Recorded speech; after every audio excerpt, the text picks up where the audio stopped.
చంద్రబాబు ఏమన్నాడు అనుకున్నావు? ఎస్సీలుగా ఎవరు పుట్టాలనుకుంటారు అని అన్నాడు.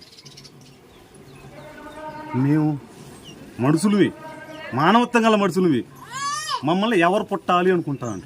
మాకు కులం కదా, కులం కదండి, అందరితో పాటు పనిచేసేవాళ్ళమే కదా. మేము మా కులంలో ఎవరు పుట్టాలి అనుకునే ఆయనకి మేము ఓటు ఏ రకంగా వేయాలా? లేదు. ఆయన వస్తే ఇప్పుడు వచ్చే నష్టం ఏంటి మీకు? ఆయన వస్తే ఏం జరిగిద్దంటే వర్షం రాదు. ఫస్ట్ వర్షం రాదు, అసలుకి కాలం ఎండిపోద్ది, మాకు పనులు దొరకవు, ఏ రైతు పనికి పిలవడు, ఆకలితో అలకటిస్తాం, నూకలన్నం కూడా దొరకదు మాకు. స్కూల్ పిల్లలు ఉండరు. నా కొడుకే ఉన్నాడు, నా కొడుకు ఇంగ్లీష్ మీడియం చదువుతుంది. కనీసం స్కూల్కి పంపించడానికి కూడా నా కొడుకు శుభ్రత చేయలేను నేను నా ఇంట్లో. ఎట్లా అంటే మా ఆడవాళ్ళు లేచి కూలికి పోవాలా, నేను లేచి ఇంకొక రైతుకి పనికి పోవాలా. అసమంటిది బట్టలు ఆయన వేస్తుండు, బూట్లు ఆయన వేస్తుండు, స్కూల్కి పోతాడు. స్కూల్కి పోతే ఎంత బాగుంటుంది అనుకున్నావు? శుభ్రంగా కుర్చీలో బల్లాల మీద కూర్చొని, ఇంతకుముందు నేల మీద కూర్చునేది, ఇలా బల్లాల మీద కూర్చొని నా కొడుకు ఇంగ్లీష్ వస్తే ఇంగ్లీష్లో మాట్లాడుతుండు. ఏమని ఇంతకుముందు 1 ఆడనేది 1 2 3 నానా అంటుండు. ఎంత గౌరవపడుతున్నా. అందుకని జగన్మోహన్ రెడ్డి కావాలి, అతనికే ఓటేస్తాం. మాచర్ల పరిస్థితి ఏంటి? బ్రహ్మారెడ్డి, రామకృష్ణారెడ్డి ఇద్దరిలో ఎవరు గెలుస్తారు, ఎందుకు? పిన్నెల్లి రామకృష్ణారెడ్డి గెలుస్తాడు.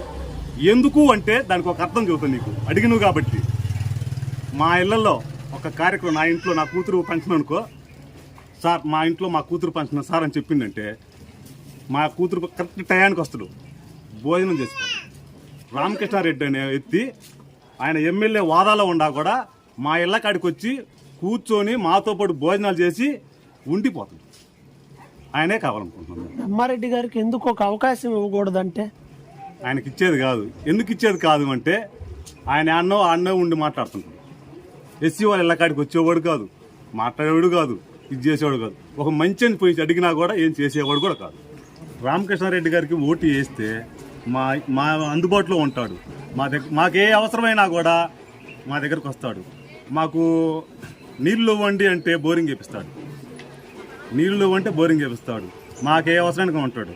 బ్రహ్మారెడ్డి గారు అనుకున్నాం, ఇంతకుముందు బ్రహ్మారెడ్డి గారు ఉన్నారు.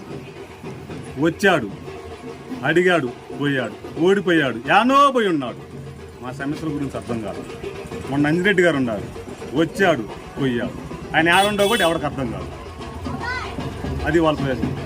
రామకృష్ణారెడ్డి గారు అయితే పక్కాగా మా దగ్గరుండి వాళ్ళని పని కావాలన్నా, ఏం కావాలి మీకు అని పనిచేస్తారు. ఫ్యాన్ గుర్తుకు ఓటేద్దాం, పిన్నెల్లి రామకృష్ణారెడ్డిని గెలిపిద్దాం.